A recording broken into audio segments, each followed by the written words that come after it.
Dr. Amy Shah. I am so incredibly happy to have you here, so honored, so inspired already by everything that you do. It's just amazing time and time again to see women such as yourselves who really balance all of the things, from parenting to having all of your patients to sharing with the world everything that you have to share while being married, and the list goes on. So I can't wait to dive in. But before we do, you too, well, likewise. Thank you, Dr. Amy. Before we do, I want to give a very quick bio for those who may not know you, which would really surprise me. So that doesn't make any sense. So you have to know Dr. Amy Shah. And if you do not, this is a little bit about her. She is an MD and nutrition specialist. She works in clinical medicine, allergy, immunology, and over the last 10 years, she has developed a world-renowned wellness education platform, successfully launched a growing collection of health and wellness products. She has written best-selling books, including I'm So Effing Hungry and I'm So Effing Tired. Yes, that definitely hits home. And has made numerous national network appearances. She works to discover less invasive interventions, promote wellness, and teach others how to impact their health via nutrition and exercise, using medication as a last resort. So clearly, you all understand why we are here together. We very much align. Her goal is to empower people to save themselves through nutrition and lifestyle changes. So, I mean, where do we even begin? I know. Amy? The truth of the matter is, as we both had like a moment here together to connect, which is my favorite thing. Yes. I'm so grateful for that time. It's amazing to me, and I wonder how you feel about this, because before we dive into all of the things that you share that are so important, I'd love to know a bit more about you, where you come from, what brought you on this path. That is some of the most interesting. And so I want to begin, and as some of you know, I just want to note, because I'm curious as you step into this, I come from a deep lineage of ancient medicine, movement, mindset, and that is exactly what I feel is coming into particularly our Western society right now, that integration, which is what I'm all about. We need it, right? It's vital. Yeah, so it started like my parents brought me to America as an only child. Like I was the only child at that time.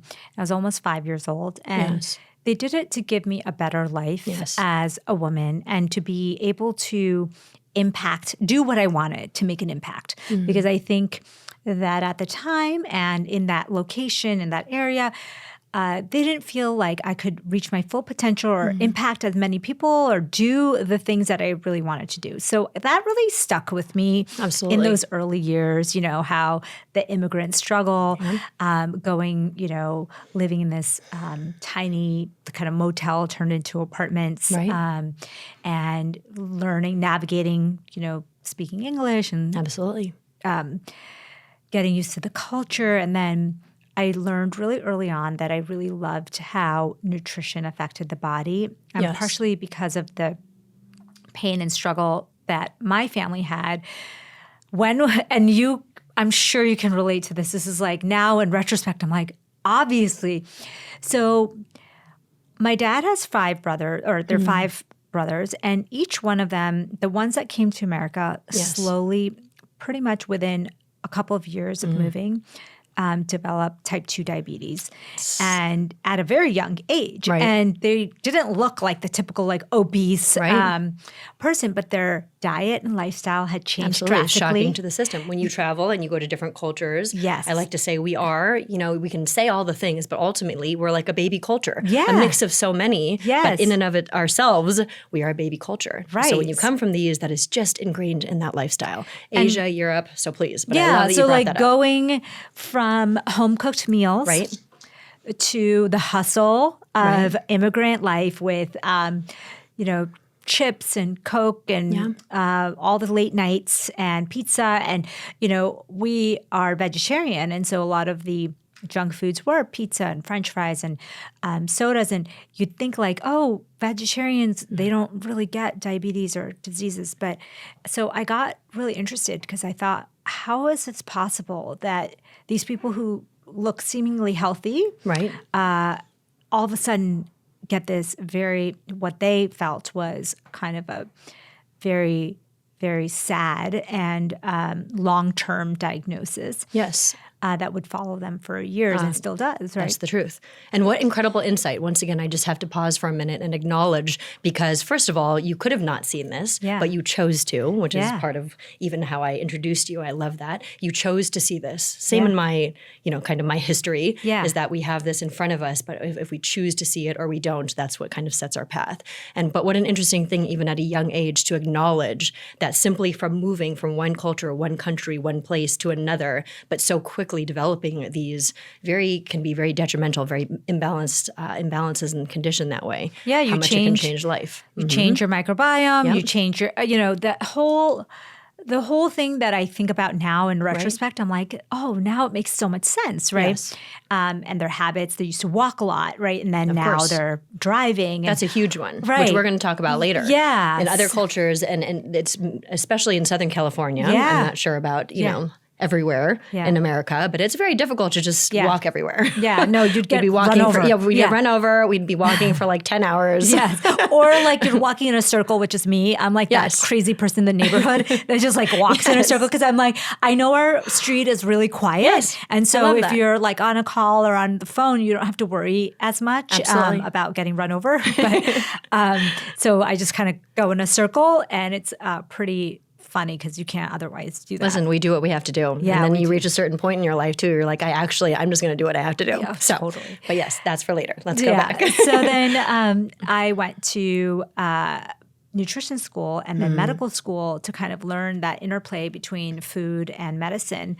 And when I got out into practice, it was like the best and the worst day of my life. Absolutely. Because I walked into my clinic and I was like, oh my God, I'm done with this 20 years of training and all these board certificates, all this stuff. I understand. And I have a full panel of patients the first day. Right. And there was absolutely zero time to talk about nutrition or how food was affecting their body. And at the end of the first week, I was like, what am I doing? I just kind of went down this entire path, and I ended up somewhere where I don't really want to be.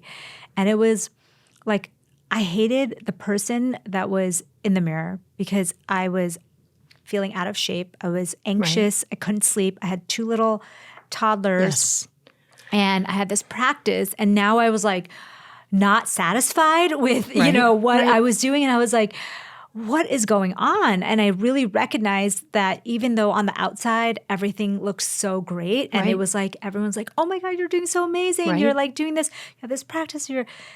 I was miserable. And I already know of you that it's very important, and I resonate with this very much, that we practice what we preach. Yeah. It's very difficult when you deeply do care to ever stand in front of another human being and educate or share or teach certain things, and then deep down inside, it's a little bit imbalanced, and it happens. We're all human, but to get ourselves back on. But I really appreciate that you just shared all of that, because I do come from a different side of this, which we're integrating those sides. That's why I hesitate to say that. But for conversation's sake, the thing about Eastern medicine, traditional Eastern Oriental medicine, is that we literally have that time. It is part of our diagnosis, which I'm not going to go too far into, where we definitely ask these questions. How we eat, we look at your body, we look at your color. I mean, so many things, but particularly nutrition and food and those habits. And so to not have that time to hear from a Western medical doctor, if you will, say that I think that's a really important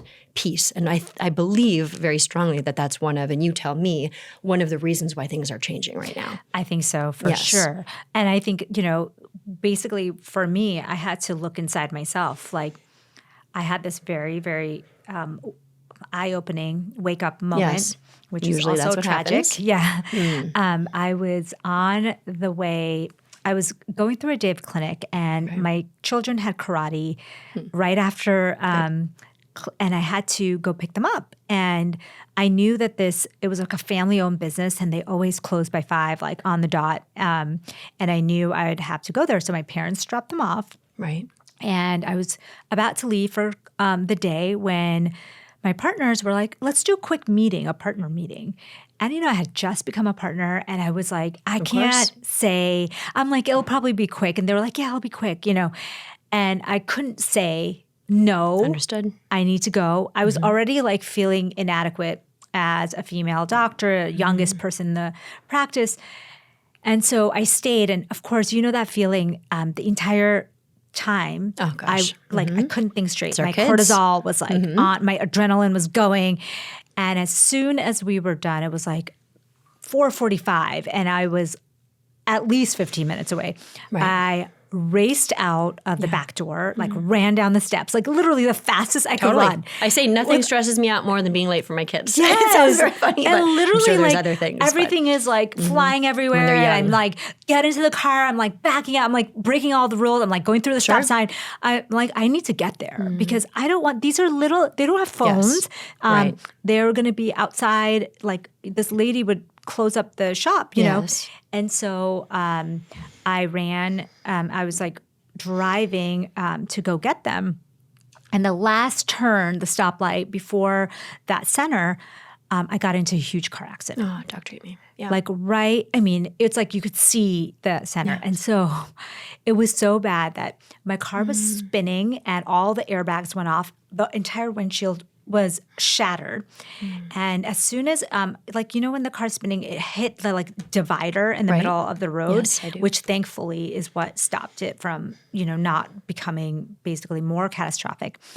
And as soon as it stopped spinning, I went like this and I opened the door and I started to run towards the center. And someone on the site was like, "Where are you going?" And I'm like, "I need to go get my kid." You know, it's like I didn't even have, you know, like I didn't even have, like I didn't even know what was happening. I just wanted to go save them. Yes. Luckily, you know, as I was walking, someone's like, "You know what do you need?" And I was like, I need to just call I guess my phone was dead. So I called my parents and I was like, "Hey, can you go get them?" I'm just had a car accident. So I dealt with all of the aftermath of that. Of course, it's not fun or pretty or all that stuff. And as I got home, my parents ended up picking up the kids and picking me up. Yes. And as I got home that night, I was like, I need to make a change. Like, I feel out of control. Yes. My life feels out of control. I don't feel good. I am always in this like stress adrenaline mode that's not good for anybody. And I don't really love what I'm doing. And so it was like that pause that I need, that wake up call. The most important. And then after that, that's when I started to kind of go on this journey of trying to figure out what it is that I want to do with my own self and life. And I always talk about this on social because I think it's really important.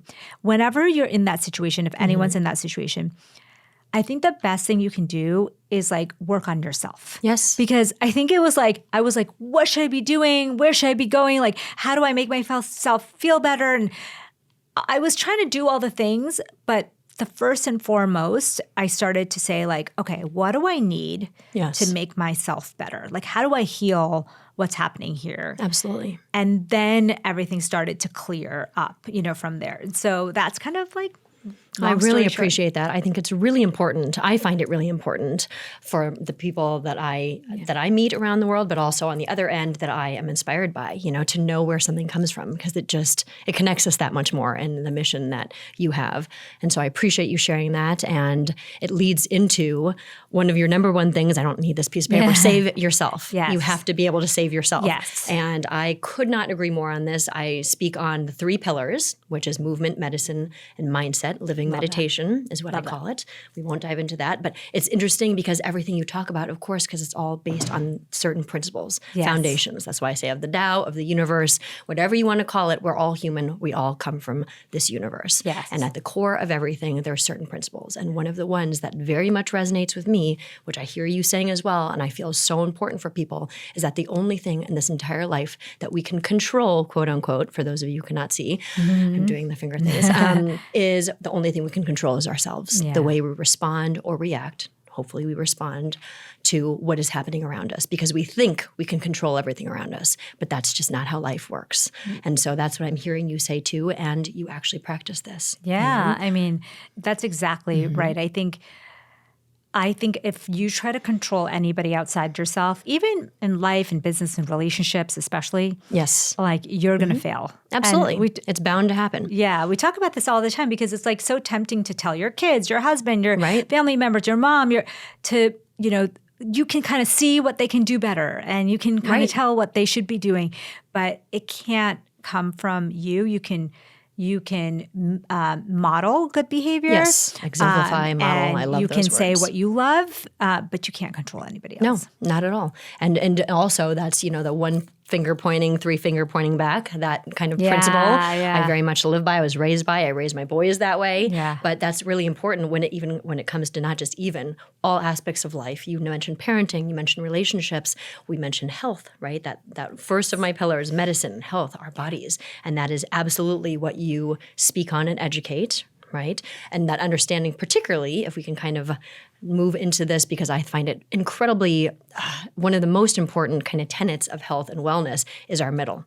And you talk about that. Yes. Our choices that we make, and that a lot of it is surrounded by food and nutrition.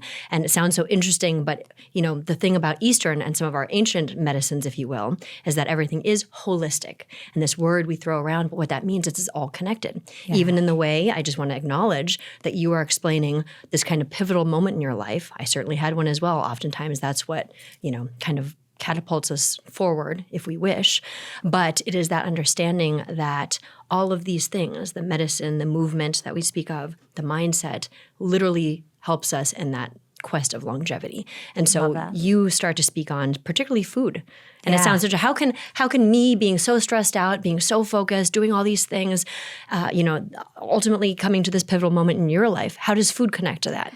But it does. Yeah. So please. And I think that's in a huge what way. I think people are starting, I think the world is starting to understand of course. That gut-brain connection. Yes. But I think for a long time it was like you always thought about food as affecting your digestion or weight. It's isolated, it's segmented. Yeah. But we're whole. Yeah. So. And I remember in my immunology fellowship, all the papers would always be like, in the GI tract, there was like your immune cells, your hormones, it was the neurotransmitters, and it was like this kind of central zone of your body communicating with each other. Absolutely.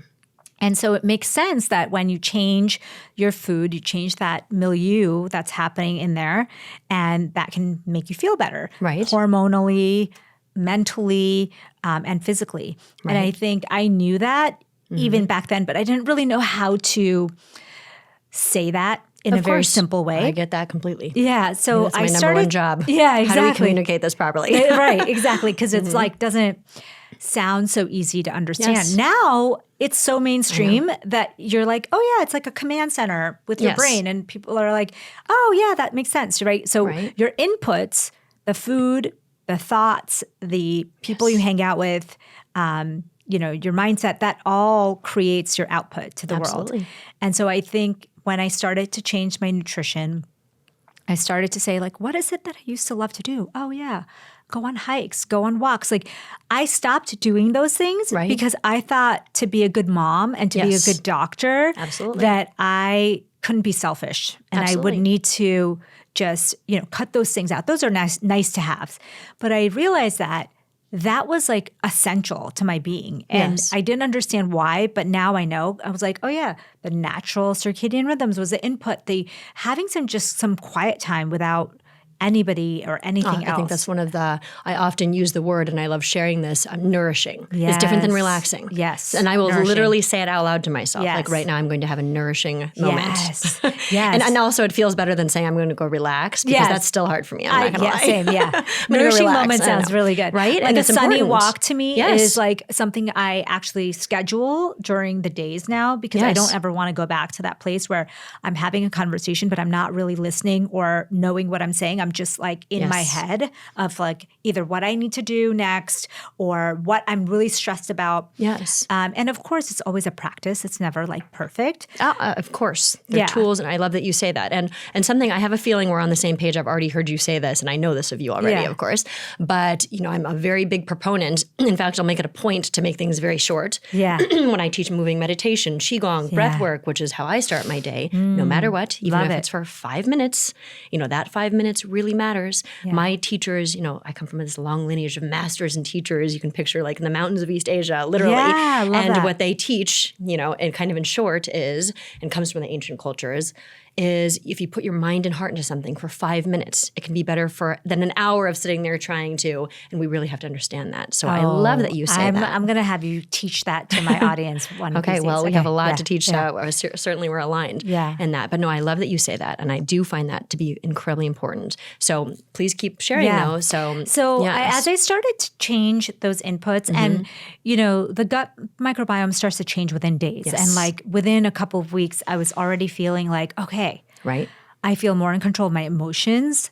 Of course. I was starting to sleep a little bit better. Yes. And I was starting to see, okay, what I really need now is to add a creative outlet. What I realized on my walks and my hikes, that I was feeling dissatisfied because I wasn't able to share what I always thought that I came to this world, to this country, and to this place to share. And so I just started to write and send it to blogs for free. Like I'd be like, do you want my essay? That. And just to start to get a creative outlet. Like I was like, I think I have something to say about nutrition, gut health, women's health, whatever it is. And as I started to write, I didn't even know it was making zero money. It was taking up a good amount of time. Yes, writing for sure. But it was really Yes. giving me a little bit more of that. It's changing your inputs and giving me that creative outlet to talk about what I wanted. And what I thought to myself, the way I made it practical is like, I'm going to save all these blog posts. Yes. And one day when my kids are in college, I will turn it into some kind of book or something. Right. And that was the only reason that I would spend so much time. I would be like, it's going to be good someday. Yes. And of course, I was spending all this time on this, and now it was starting to become clearer to me what I really wanted in life. That writing down. I have that too. For anyone that's helpful, that simple writing down. Even nowadays we're on our phones, but I take notes and it's how I process. And I love that you say express creativity. I think that's a tip in and of itself. Yes. But yes. And then so to write more of those posts and to write novel posts, I would have to do a little bit of research. Yes. And that kept me like really stimulated Absolutely. For years. I did that on the side. Kidding? Yeah. How many years we studied and then it just stops? Never. Mm-mm. So, and then like it just made sense to keep up with it because I would have to write about it. So I was like, I need to keep up with the new stuff. So yes. A long story short, I think I just kind of found a little bit of my old self in a lot of people that I was talking to. And I thought, oh my God, I need to share what's working because, and not just what's working for me, but what seems to be backed by the science too. Like, yes, great, it's my experience, but there's some science behind it. And that was, I was trying to like validate it by saying, hey, if you change your nutrition, look what happens to your gut, like try it for a couple of days. And like speaking to my old self is how I really started to take this like creative I love that. career. I haven't heard that very much in that way. That is what Yeah. you say, Dr. Amy Shah, but I really love that in this moment, speaking to my old self. Again, it's a way that keeps us all connected. Because that's no wonder why it's and catching it's like, on like so it was like quickly. I was on this journey Yes. and I wanted to share some of the things that were helping me. And Right. it's changed a little bit. You know, over the years, course. you get better, you learn more, you change things around. And so I started to just share. And then, so I was at this conference. The blog that that I sent my stuff for free, Right. they held a little conference for the writers. And it just happened to be in Arizona, where I was. I would never have traveled or paid Right. money, but I was like, they said, we're inviting you as a guest. Right. And it's like, the universe always knows. So Yes. it was like somewhere I could easily drive. And I was like, I'll go. And so I go there and I'm like, oh my God, this is my world. These are my people, all these creative people in the wellness and best. health world. Yes. And I was like, I didn't know that this world existed because in my world, it was very like black and white. Right. And that was like the most eye-opening. I came back from that like so energized and motivated. I was like, there is a whole world out there that I never even knew about. Absolutely. And during that conference, I met a woman who said, I'm looking for some women writers. I'm like a agent, a book agent. And I said, There you go. The literary agent. Yes. A literary agent. I had no idea. I had no following. I was just doing this blog post on the side. She just knew me because another person who also sends blog posts in was like, oh, I know this woman doctor who may be someone you want to talk to. And so she was just starting out. And so she was asking me if I was interested. And that kind of started me on a real journey because that thought of all those blog posts going in a book. Well, I love that it was already kind of written in the stars and you paid attention, whether it was subconscious or, consciously. In this case, you just felt it in your gut, pun intended. Totally. And so I said, I have no idea what this all entails. Right. I have no idea what it's, but I'm willing to learn. And she was like, okay, cool. So over the next couple of years, it took like 2 years, the whole process. She kind of said, write me a couple of the posts or the couple of topics that your patients always talk about or that you love talking about, that you feel good about. Mm-hmm. And we kind of went back and forth. And honestly, we took this to the publishers and they said, okay, this is interesting, but she has no social media following. Right. It's a whole thing. She has no audience. She doesn't speak. She's just like a doctor in the clinic. And I was like, oh my gosh, I didn't realize. Just give me a minute. I'll be right back. And I was totally I have thousands of patients. And they were like, no, it doesn't matter. Mm-hmm. This is like showbiz. You need an audience. And where is the platform? Yes.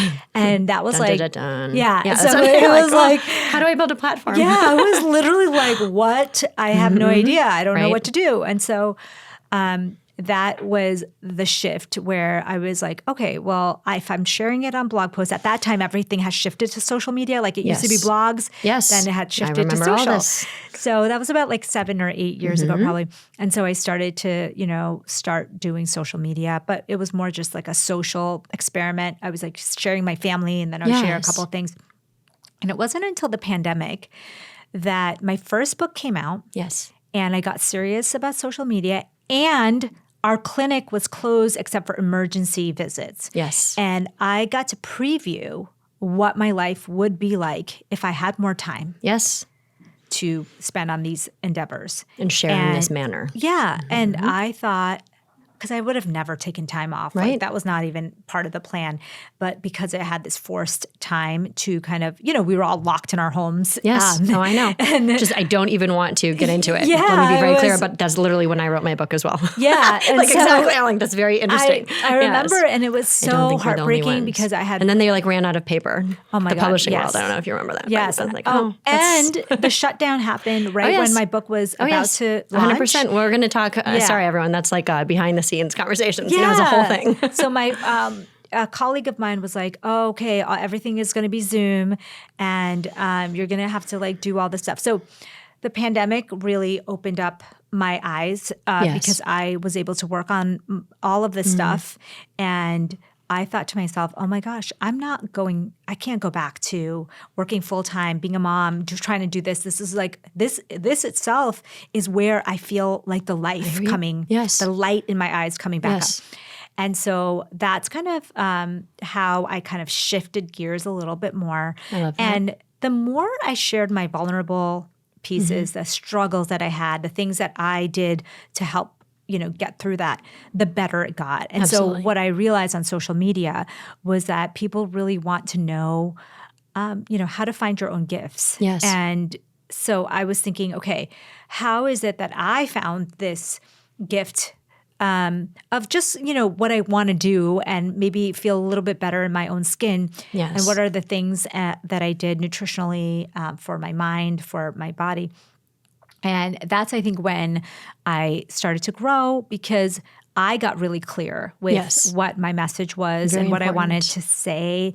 And also, I wasn't afraid to be a little bit messy about it. Show the authentic side, show the vulnerable side, show the side that wasn't what you expect of a, mom, doc, mom, boss, whatever. That is, and I don't know, maybe even culturally as well. I come from a mixed culture, so we don't have to dive too deep into this, but I definitely want to acknowledge, because I have a feeling, once again, that we align on that. It's just part of our upbringing, you know? Inside, we were very close and connected, which is not always the case. My father being Korean, my mother American. Okay. But by nature, and also just my spirit and my character, I tended not to be with the people I'm close to, Yes. you'll know everything about me. But then Yes. that one other step Yes. in our scholarly way is all the things. And so I would truly understand that. And it's not so easy. And then you start and then you connect. Yes. And then you're like, okay. Yeah. And you see that everybody's going through the same struggles. And you said something else too that it keeps hitting me that I want to acknowledge this. And it's something that I've thought about and communicated a lot lately. It's still hard to put in words, but so often I'm finding for myself, I'll speak for myself first, and I hear you saying it, that so often in our life, even if you are one of the most successful, you're doing all the things, no matter who you are in life, or you're on the opposite end of the spectrum and you're having a really hard time and you don't know, you're not clear, it is so important for us to stop constantly and ask ourselves, what is it that I want? What is it that I'm looking for? Because it is very easy. This is kind of a new thing that's kind of crossed my mind lately. And I'm hearing you say this because you said I became more clear. Yeah. I became clear in what I want. And listen, I'm of the Tao. I'm of the universe. I go with the flow, remain rooted, all the things. But it is so important to constantly keep, that is what I speak on, living meditation, that constant reflection. And I just want to point out that in your story, just even sitting here with you, feeling your energy, that is something that you keep going back to your plate. Because I think this is really helpful for people, certainly helpful for myself, to just acknowledge that no matter where you are in your life, to just keep going back kind of to that clean slate, that one moment. It takes a couple moments of just nourishing, sitting for a second. What is it that I want? Yeah. What is it that's important? And it's a constant reprioritization, Yeah. reprioritization of everything. And that's what I'm hearing you say. That's so true. I think that's really what helped me in the last couple of years. I understand. Probably especially in the last year is like really getting clear on both my why and my destination. I think both. Yes, you know? and especially while balancing being a wife, owning or running several businesses, having any kind of career while having children. Yeah. I mean, it's nonstop. And so you can very easily just keep moving. And then everything we're talking about starts to go down. Like it's a cycle, a downward cycle. I think, women and parents especially have a unique struggle, right? Yes, because absolutely. we want to be there for yin. our children. Yes. Yeah. Yin and yang. But then we also want to do something, in the world. And so it's always been it's a constant balance for me to figure out, like if my daughter, like this weekend, my son wanted to go skiing. Yes. And I had so much to do. Yes, I understand. But I was like, this is like a 2-day trip that I could actually spend one-on-one time with him. Yes. And I can always work from there. And I'll figure it out. Of course. But I'm not going to lose this opportunity because I don't know when we'll have this again because he's 17, So it's a constant balance. And of course, I would have loved to just chill out at home. But I think it was so important for me to include that into my life. Absolutely. And I find that in my personal, how I can move through that, and I heard you just say that, is I really communicate that with my kids. They're a part of it with me. Even when they were super young, people are like, you tell your 2-year-old this? And I was like, yes, it doesn't hurt. We're planting all those seeds. Mommy's doing this. You're a part of this. It's part of our lineage. Yes. Or, whatever resonates. This is why it's important to me. This is what I hope you see from this, and that's the kind of that prioritization that I'm talking about. Yeah, which love is, that. kind of a word I'm making up right now. But we're already almost running out of time, Dr. Amy Shah, so I have so much more to go over. So let's get to a couple other things that I want to do, and then we're just going to have to talk again. That sounds perfect. Okay, so one thing that I have to bring up, because it comes up all of the time, so I already acknowledged that I love that, of course, everything you do speaks on that pillar of medicine. Food, taking care of ourselves, having the understanding of the medicines out there and knowing when to use them. That's how I'm going to summarize this for a moment. Movement. You say, we have talked about this, but I want to just make sure that everyone knows that honestly, even when I were to ask you, and I did ask you this, what's one of the takeaways, like what's one of the most important things? You literally said movement, and I could not agree more. Yes. Walking, you can speak on that for a moment. Yeah, I mean, walking. For women in particular, especially with the hormonal balancing through cycles of our life. 100%. Actually, there's this incredible study that shows that walking and exercise in general, having people who exercise in their 40s all the way into their 70s and 80s have an almost 90% decreased chance of dementia. Yes, thank you for sharing that. If that isn't motivation enough for us, exercise is like the simplest thing we can be doing for ourselves Yes. to improve our gut health, to improve our hormone health, to improve our mindset. And for me, I think that's a mixture of different things, and everybody can pick what works for them. Yes, absolutely. But I find that women, especially in that perimenopausal transition, when we're having a lot of cortisol and hormonal roller coaster, that doing something like a walk, especially Yes. outdoors or a hike, that is something that not only gives you exercise and it Yes. helps your heart, but it also helps kind of keep those hormones in check and reduces that cortisol instead of some of these very high intensity workouts, which just raise it.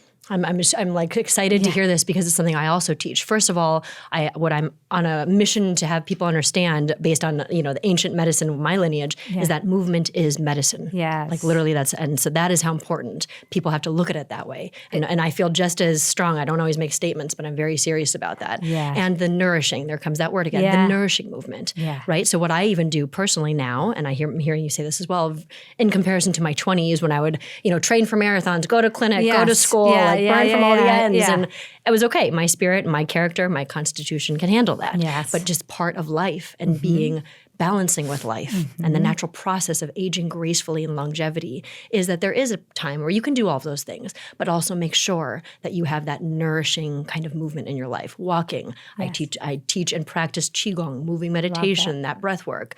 Do all the other things, but also pay attention to how you're feeling. Yeah. So important. That's why I'm saying, I wish we had Yes. 5 hours. know. Maybe we'll just have our own show. I Yeah, don't know. exactly. I don't know about this. That's right. So I love that. So that's that kind of pillar that I definitely wanted to acknowledge. And certainly, let's just touch really quickly because I know people in my personal life would be very upset if I did not touch on. You're the fasting MD on social media, which you're going to share all that. Yes. But intermittent fasting. Yes. Everyone's so very confused about this. It's an ancient practice. It is. You know what happened Yes. is I started to share a lot about nutrition and Yes. gut health and fasting when fasting a couple of years ago was really starting to enter. And then what happened is my social media grew really fast. I'm sure. And then when I tried to switch it back to my name, Yes. I could no longer switch it. So now I am the fasting Well, MD, there you even go. though I talk about all the things. But one of, like you said, ancient. Every single Yes. culture, every single religion, every single This is the place truth. around the world has some kind of fasting practice, whether Yes. it's intermittent fasting, whether it's a, couple day fast. And that's usually, I'm sorry, I'm Yes. going to go out on a limb here. Yeah. People might do this, but normally, correct me if you know Yeah. differently, Yeah. when you do the days of fasting, those are like the monks that live in the mountains. Yes. Those are the martial artists that Yes. all they do all day long is not deal with the hustle and bustle of Yes. society, but they are doing prayer, they are doing martial arts, for example. They're doing their yogic traditions, their Yes. breath work. They are bringing in so much vital energy and chi into their body in different ways, eating a specific way. Yes. That, coming from the Eastern medical, some people might not like that I'm going to say this, but I promised on this platform, I'm going to say it because we are the experts. Yeah. I do not recommend going and fasting for days on end without the No. proper understanding of what that is. Oh, 100%. And I hear you saying that. And I don't ever change that you're Yeah. fasting MD because I feel like I know that you are communicating and educating on that properly. Yeah, 'Cause it's important. and for women especially, Yes. it's very different. Yes. And especially if you're going through that 40s to 60s transition of my gosh. perimenopause Vital. and menopause, I think what happens is your body can't tolerate as large and long of a fast Yes. that you could probably when you were younger, when your hormones were in a different Absolutely. state. And so to adjust for that Yes. and listen to your body, like a lot of women will say, I love fasting 18 hours every single day. And I'm like, you know what? If it works for you, that's Yes. great. However, for most women, when they check in on themselves a week or two into this, Yes. their energy level's down. Their Yes. sleep is disturbed. Their cravings are out of control. Their hunger is out of control. Yes. And that's when you know that you're not going you. in the right direction. For anything in health. Anything. Right now we're talking about fasting. Yes. But anything in health, even taking supplements. I'm Yes. huge on this. Yes. Taking properly formulated, Yes. which I know we'll talk Yes. about another time with your amazing products, which you have Yes. to share with people. Yes. I personally have tried them and love them. Oh, and yeah. that says a Did you lot. like the chai I protein? love the chai protein, but also now my husband's trying to have it. Oh my and so God, I I'm like, love it. no, stop using that because I I have to get more. Yeah, Or no, I'm not gonna have I'll it. be happy to No, send no, you. My husband likes purchase and to, support. Yes. actually Mithil and my husband like to Yes. blend it with a coffee in the morning. Yes, so and make it he- into like a dirty chai. Yes, no, I absolutely love it. We try all the things. Love I'm that. really loving that. And let it be known that I literally, one of the things I do in this world is educate on properly formulated products and how they absorb into our body. Yeah. Kind of concluding what we just said, it is so important. Just because that's why we are here on The Experts, why Yeah. I even started doing this, with all the other jobs that we have I going know, on. you're doing a lot of things. Is because, well, listen, so are you, Dr. Amy, is because it's really important for people because we're now in an overwhelm of information. Different than 20 years ago. 20 years ago, there were crickets. Yeah, I Now think it's the you know, opposite. yes. Yeah, it's like, how do you wade through all this information? Yes, and then it can actually be detrimental. Just because everyone says this is good does not mean it's necessarily good for your own condition and constitution. So I am very grateful that we are on this path together, doing everything that we can and connecting with each other and with all the communities and people around who this resonates with, sharing that the number one thing is really being aware. Being aware of who we are. That's key number one in living meditation. Know your true self. It's an ongoing process forever. Know who you are. Be aware. That's a constant process. We have to keep checking in. Yeah. What is it that I wish for? How am I actually feeling? That is not selfish because we have to remember, and this is coming from me. 10 years ago, I don't know if I would have said it like this. Yeah. And I hear you say it too, that at the end of the day, we have one mind, one body in this life. I don't know anyone else who has more. If you do, please call me up and let me know. But we really do have to take care. And that's the way. Without us, how can we take care of our children? Yeah. How can we take care of the businesses that are so much more? It's our life and our mission. Yeah. How can we take care of our significant other, of our community? And so it is so important. So I'm so grateful. And before we unfortunately have to conclude, please tell everyone where they can find you. Your podcast too. We didn't even touch on this. Okay, so if you go to amymdwellness.com, that's kind of the hub for everything. The podcast is called Save Yourself Podcast. It's on the website. You can get the products on the website. You can go to my social media. Instagram handle is FastingMD. On TikTok is The Fasting MD. And that's pretty much the hub of everything. I love that. And your books? And my books, I'm So Effing Hungry. And the first one is I'm So Effing Tired. And I'm writing my third book. I'm very excited. Okay, you're going to have to tell me. Yeah, have to share. The title is not yet decided, and we're going to break from the I'm so effing because we're going to be talking about more nutrition and perimenopause and all the transitions. Wait. It's going to be perfect great. timing. Yes, this world needs I love that. And so grateful for you, really, Dr. Thank you Amy, for and our having time. me. Anytime. Are you kidding? We will have to do this again. Yes, for Absolutely. sure. And for all of those listening, please know that this is also on YouTube on The Experts, Dr. Jenelle Kim. And in case you want to see, which I suggest you do, Dr. Amy's beautiful. She practices what she preaches. And that is for certain. So thank you so much, Dr. Thank Amy. you.